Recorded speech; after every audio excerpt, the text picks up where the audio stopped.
할렐루야. 오늘은 범사에 감사하라라는 제목으로 하나님의 말씀을 대언하도록 하겠습니다. 우리나라에도 태풍이 불어서 바다가 아주 어지러울 때가 있습니다만, 미국에도 허리케인이라고 태풍이 불어서 온 바다가 뒤집어질 때가 있습니다. 과거에 한 번은 그 큰 허리케인이 몰려오는 바람에 에반스톤이라는 해안에 배가 침몰하여서 해안 금가에 한 100m 정도 떨어졌을라나요? 배가 침몰하는 그런 일이 있었습니다만, 그때 한 대학의 대학생이었던 에드워드 스펜스라는 사람이 그 길을 헤엄을 쳐서 한 번에 한 명씩 사람을 구조했는데요. 그 침몰하는 배로 가서 사람을 구조했는데 몇 명을 구조했냐면 17명이나 구조를 했다는 것입니다. 여러분, 아무리 폭풍우가 지나가고 났다 하더라도 물이 들어오고 혼탁할 텐데 그 100m 건강되는 것을 헤엄쳐 와서 한 사람씩 데리고 해안으로 내려놨다가 또 들어가서 또 헤엄쳐서 또 한 사람을 데려오고 또 한 사람을 데려오고 17번이나 했다는 거 쉬운 일이 아니지 않습니까? 정말 어렵게 사람을 살려냈지 않습니까? 그래서 미국을 빛낸 인물 중에 이 스펜스라는 이름이 거론되었습니다만, 그런 그가 미국에서 하는 토크쇼에 초대를 받아갔다가 이제 나이가 들어서 초대를 받아갔다가 앵커가 이런 질문을 했다는 것입니다. 참 장한 일을 하신 인물로 뽑히셨는데 그 당시 일 가운데 특별히 기억나는 일이 있으신가요? 인상에 남으시는 일이 있으신가요? 라고 질문을 했다는 것입니다. 아마 구조하면서 특별한 경험이 없었느냐, 특별하게 기억남은 그런 위험한 일이 없었느냐, 이걸 물어본 건데요. 그런데 이 스펜서라는 이제는 나이가 지극히 된 이분은 이렇게 대답을 하였다고 합니다. 가만히 생각해 보니까 단 한 가지 생각나는 게 있습니다. 그것은 제가 구했던 17명 중 한 사람도 제게 와서 감사하다는 인사를 하지 않았다는 것입니다. 여러분, 그 비바람 치는 곳을 그 헤엄을 쳐서 사람을 살려주었는데 정신을 차리고 와서 누가 구조해 주었다는 이야기를 들었을 거 아니겠습니까? 그럼 와서 감사하다고 이야기를 해야죠. 생명을 건져 주었는데. 그런데 한 사람도 와서 고맙다 인사를 안 했다는 게 기억이 난다는 것입니다. 참 안타까운 일입니다만, 그런데 문제는 이런 모습이 오늘날 우리들의 모습이더라는 것입니다. 무엇을 보아도 감사할 줄 모릅니다. 무엇을 주어도 감사할 줄 모릅니다. 비교하면서 불평합니다. 왜 이것밖에 안 주냐? 왜 이렇게만 주느냐고 항상 불평을 이야기합니다. 하지만 여러분, 그처럼 감사할 줄 모르고 불평하고 원망하는 것을 즐기는 사람은 불쌍한 사람이라는 사실을 알아야 한다는 것입니다.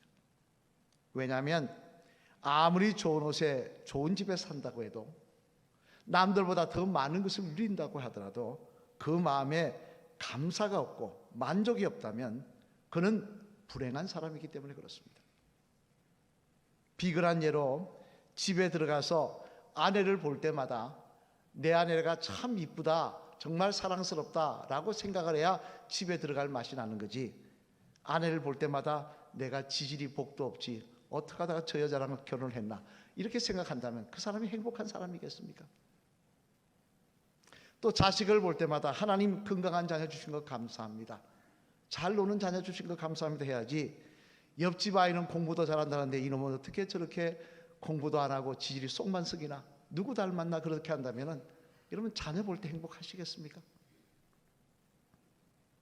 그리고 또 비근한 예로 직장을 주신 것도 하나님이신데 직장 출근할 때마다 내 일할 곳이 있어서 감사하다 해야 될 텐데 이놈의 직장 내가 죽지 못해 다닌다라고 이야기한다면 여러분 아침마다 눈 뜨는 것이 행복하시겠냐는 말씀입니다. 그죠? 그는 아무리 좋은 집에 살아도, 좋은 것을 먹는다 해도 불행한 사람인 것입니다. 불쌍한 사람인 것입니다. 그런 면에서 오늘 본문 말씀에 보면 하나님께서는 그런 일에 익숙한 우리들에게 이렇게 말씀하십니다. 오늘 보면 18절 말씀 앞을 보시면서 같이 읽어보실까요? 시작. 범사에 감사하라. 이는 그리스도 예수 안에서 너희를 향하신 하나님의 뜻이니라. 아멘. 무슨 말씀입니까? 범사에 감사해. 모든 것에 감사하라. 이것이 바로 예수 안에서 예수님의 사람으로 하나님의 자녀된 너희들의 모습이어야 되어야 된다는 것입니다. 하나님이 그런 모습을 우리에게 기대하신다는 거예요. 그리할 때 우리의 모습이 하나님의 기쁨이 된다는 것입니다만, 그러면 여러분, 비교하며 불평하는 일에 익숙한 우리들이 어떻게 하여야 하나님의 이 뜻대로 감사하는 삶을 살 수가 있는 것일까요? 어떻게 해야 우리도 감사가 매일 넘치는 그런 믿음의 사람들이 될 수 있는 것일까요? 바라기는 오늘은 이 말씀을 통해 상반기를 돌아보며 맥주 감사 주일로 드리는 저와 여러분에게 다시 한번 감사가 회복되시는 귀한 은혜의 자리가 되시기를 주님의 이름으로 간절히 축원을 드립니다.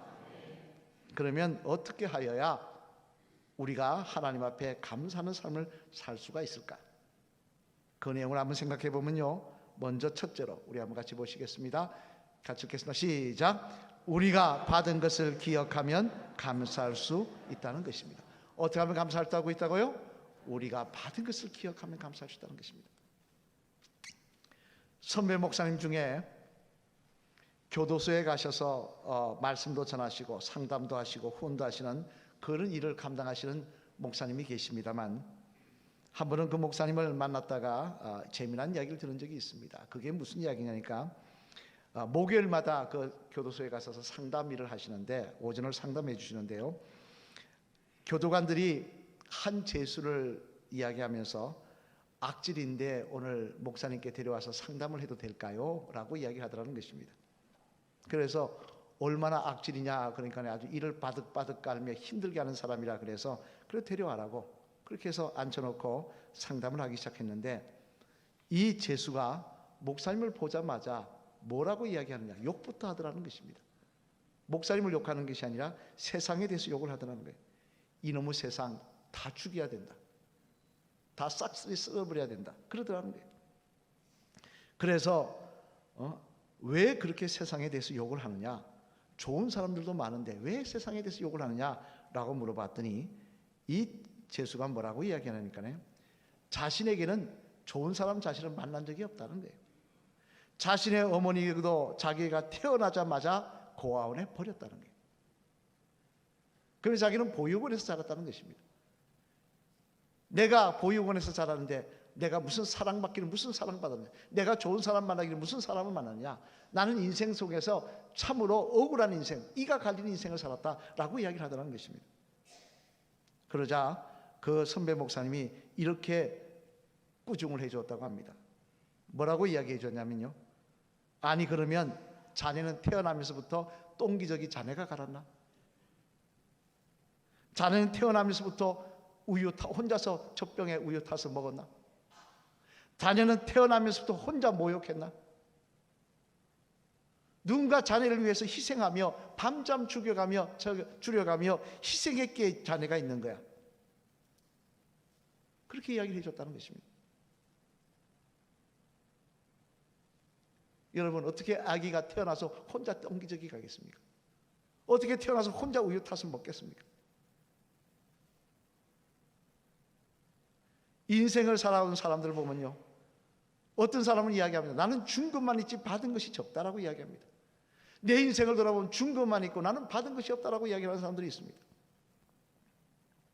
그러나 여러분, 그것은 아닙니다. 우리 인생 어디를 돌아봐도요, 다 받은 것뿐이더라는 것입니다.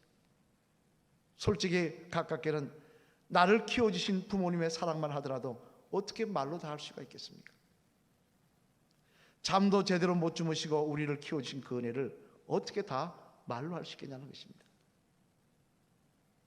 흔히 말하기를 부모님의 은혜를 알려면 아이 셋 낳아봐야 안다고, 아이 셋 낳아서 키워봐야 안다고 하는데 한 명 낳고도 절절매지 않습니까?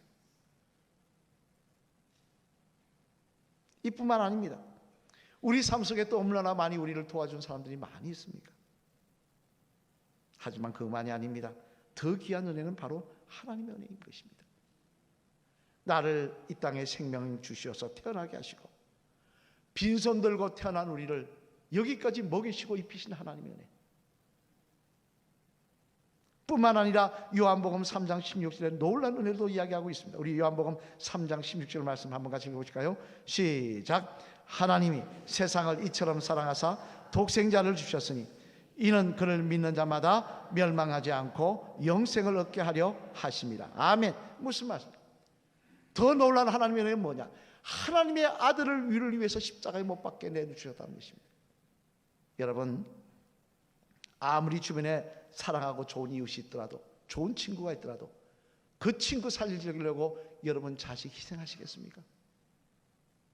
아무리 친한 친구가 있더라도 친한 친구 살리기 위해서 여러분의 자식을 십자가에 못 박으시겠냐는 것입니다.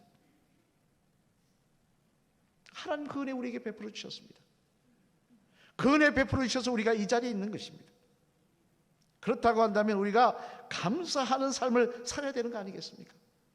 우리가 어떤 은혜 받은 줄 깨닫고 감사하는 삶을 살아야 되는 거 아니겠습니까? 부모님을 생각할 때마다 나에게 이런 건강 주시고 나에게 이렇게 치워주신 부모님의 은혜, 늙고 병들고 보잘것없지만 그 은혜 베풀으시는 부모님께 감사해야 되는 것이고, 또한 부족한 인생, 죄 많은 인생, 지옥 갈 인생 천국으로 인도하시기 위해서 아들까지 희생하신 주님의 사랑을 생각하면 우리가 감사하며 살아야 되는 거 아니겠냐는 말씀입니다. 언제부턴가 우리는 받은 은혜 다 잊어버리고 삽니다. 내가 어떤 은혜 받아서 이 자리에 있다는 걸 잊어버리고 삽니다. 바라기는 먼저 받은 은혜 깨닫으시는 저와 여러분 되시기를 소망합니다. 받은 은혜 기억하시는 주의 성도들 되시기를 바랍니다. 그리하여 정말 하나님 앞에, 또 다른 분들 앞에, 주님 앞에, 부모님들 앞에 감사가 회복되시는 그런 주의 성도들 되시기를 주님의 이름으로 간절히 축원을 드립니다. 둘째로는 또 하나, 우리가 어떻게 해야 감사할 수 있느냐, 같이 읽어보시겠습니다. 시작. 우리에게 깨달음이 있으면 감사할 수 있다는 것입니다. 뭐가 있으면요? 깨달음이 있으면. 빌립보서 1장 12절 말씀해 보면요, 놀라운 말씀이 기록되어 있대. 우리 한번 빌립보서 1장 12절 말씀 같이 읽어보실까요? 시작. 형제들아, 내가 당한 일이 도리어 복음 전파의 진전이 된 줄을 너희가 알기를 원하노라. 아멘. 여기 보면 바울이 재만한 일을 이야기를 합니다. 내가 당한 일이. 내가 당한 일이 무엇입니까?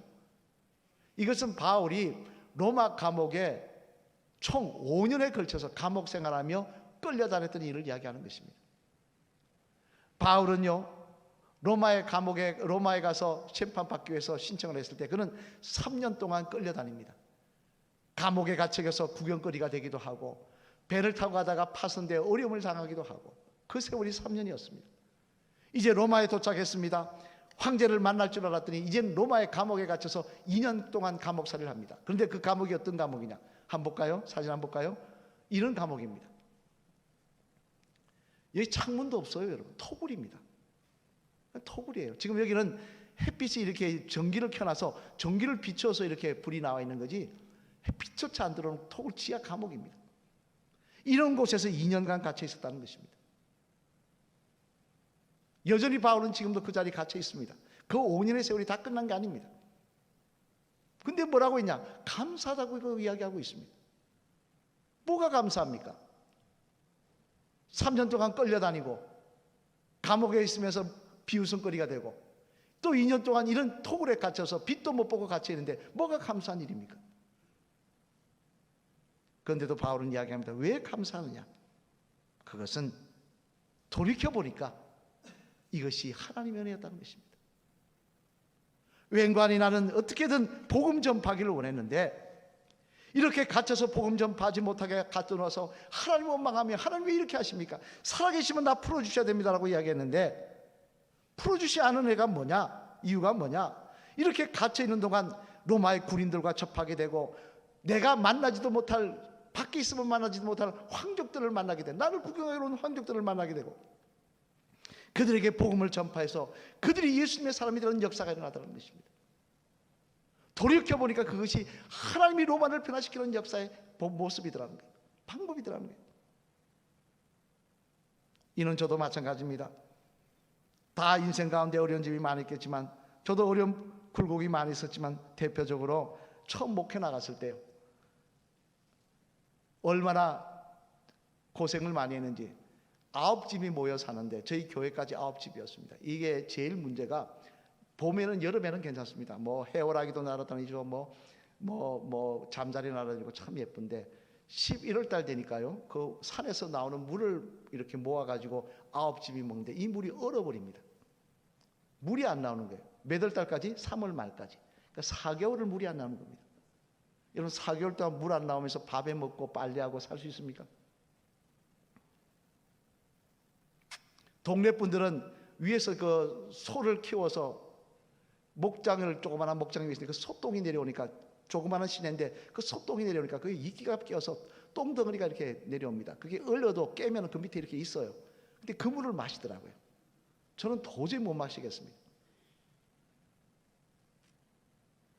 한 4개월 물이 안 나오니까요, 집사람은 한 3년 동안 2번 쓰러져 가지고 서울로 병원에 이송돼 갔었습니다. 너무 고생이 돼가지고. 장인어른이 지금도 기억납니다. 한 분은 오셔가지고 저희 집사람 서울로 실어 가시고, 아파가지고 병원에 입원해야 돼서 실어 가려고 오셨다가 이렇게 장모님하고 집사람 태우고 있는데 멀리서 차 옆에 서 계시면서 저를 보시고 먼 산을 보시고 그러더라고요. 내 딸을 이런 곳에 시집 보낼 줄 몰랐네, 그러시더라고요.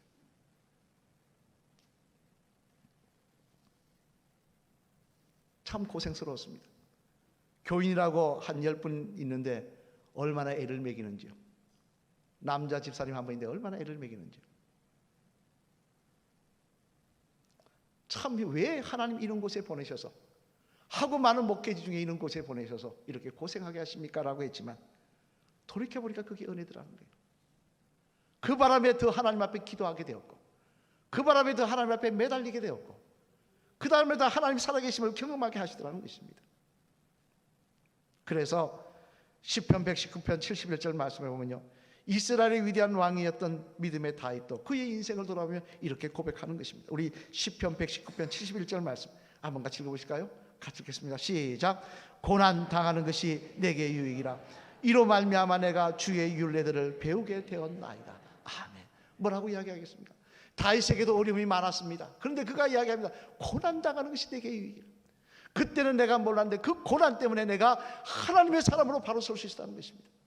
내가 그 고난 때문에 믿음의 사람이 되고 하나님 의지하며 끝까지 당겨나가지 않을 수 있었다는 것입니다. 또 그 욥기 42장 5절 6절 말씀에도 보면요, 엄청난 고난을 겪은 욥도 이렇게 고백을 합니다. 우리 욥기 42장 5절 6절 말씀 앞을 보시며 같이 한번 읽어보실까요? 시작. 내가 주께 대하여 귀로 듣기만 하였사오나 이제는 눈으로 주를 배움나이다. 그러므로 내가 스스로 거둬들이고 티끌과 재 가운데서 회개하나이다. 아멘. 무슨 말씀? 이 욥의 고난이 끝났을 때 이야기입니다. 그가 그 고난을, 왜 하나님 나에게 이런 고난을 주십니까 하고 불평했습니다. 지나고 보니까 그 고난 때문에 하나님을 직접 경험하게 됐다는 것입니다. 그래서 내가 불평했던 것 다 거둬들이고 회개한다고 고백하고 있는 것입니다. 보리토라는 신학자가 있습니다만 그분이 한 책에 보면 이런 말이 있습니다. 사람은 중요한 교훈을 언제 얻느냐? 무엇을 얻었을 때 얻는 것이냐? 무엇을 잃어버렸을 때 얻는다는 것입니다. 중요한 교훈을 내가 잘되고 성공했을 때 얻는 것이 아니라 내가 실패했을 때, 내가 아팠을 때, 내가 고난을 당했을 때 교훈을 얻는다는 것입니다. 돌아보니까 그게 하나님의 은혜였고, 돌아보니까 거기서 나를 믿음의 사람으로 만드시는 하나님의 방법이었고, 그때는 썼지만 돌아보니까 그것이 하나님의 나를 변화시켜가는 과정이었다는 것입니다. 이것을 우리가 깨달으면 감사할 수 있습니다. 바라기는 여러분에게도 성령 충만함으로 모든 것을 합력하여 선을 이루시는 하나님에 대한 깨달음이 있으시기를 바랍니다. 그 깨달음이 있을 때 우리는 또한 오늘도 감사하며, 그때는 어려웠지만 지나고 보니까 그것이 믿음의 사람으로 만들어 가시는 하나님의 은혜였습니다라고 고백하며 감사하는 주의 성도들이 다 될 줄로 믿습니다. 마지막 세 번째로는요, 우리 앞을 보시며 같이 읽겠습니다. 시작. 우리들이 참된 소망을 알면 감사할 수 있다는 것입니다. 뭘 알면 감사할 수 있다고요? 참된 소망을 알면 감사할 수 있다는 겁니다.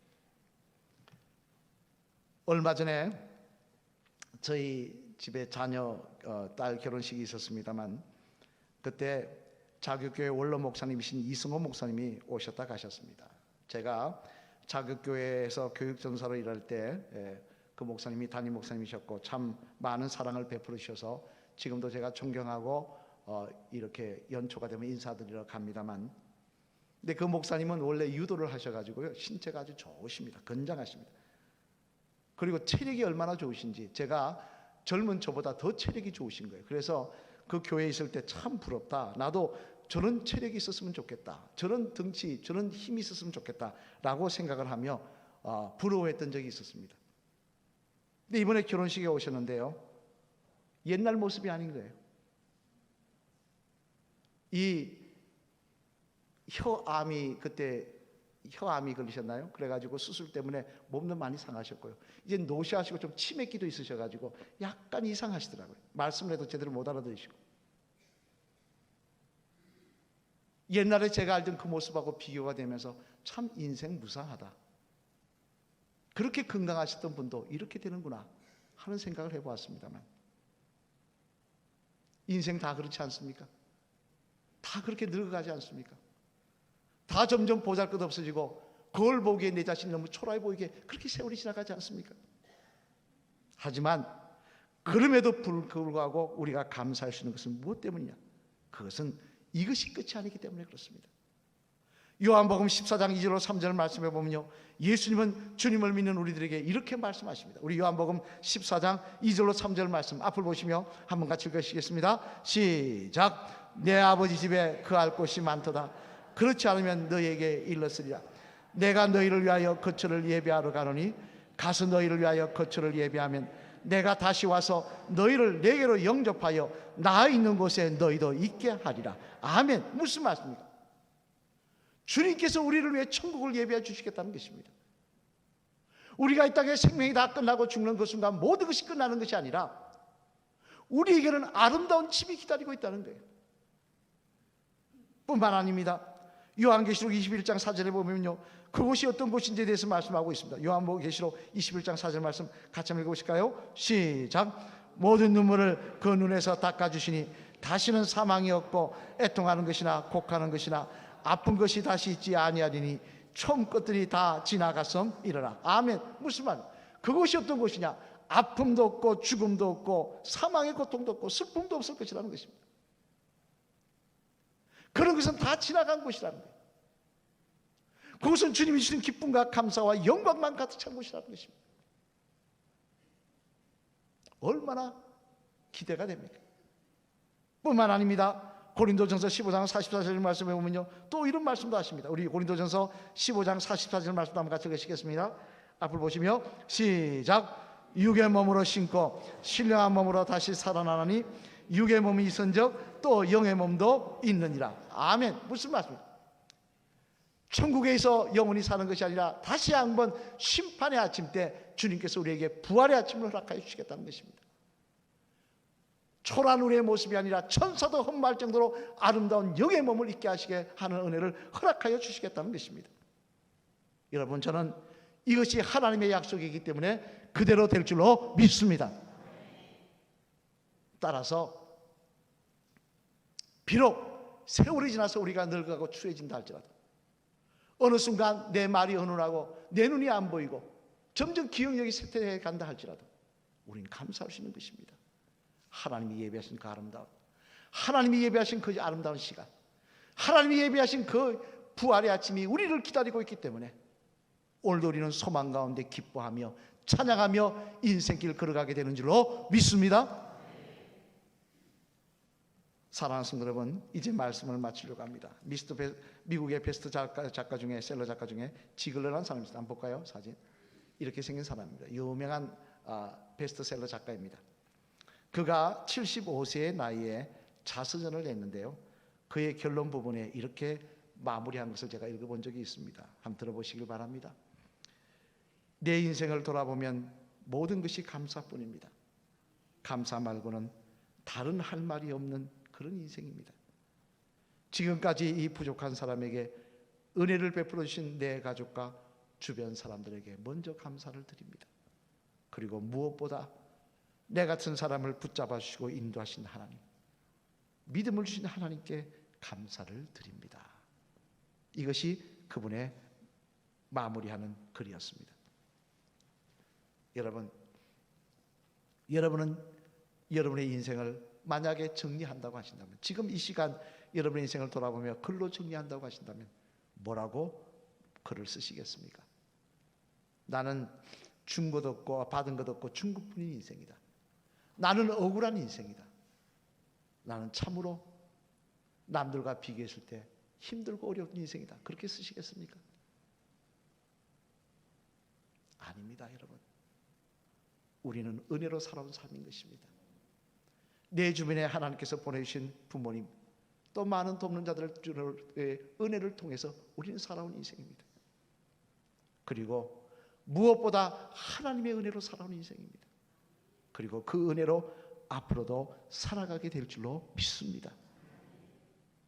그렇다면 받은 것을 알아서 감사하고, 깨달아서 감사하고, 영원한 천국의 소망 주심을 감사하는 주의 성도가 되어야 하지 않겠습니까?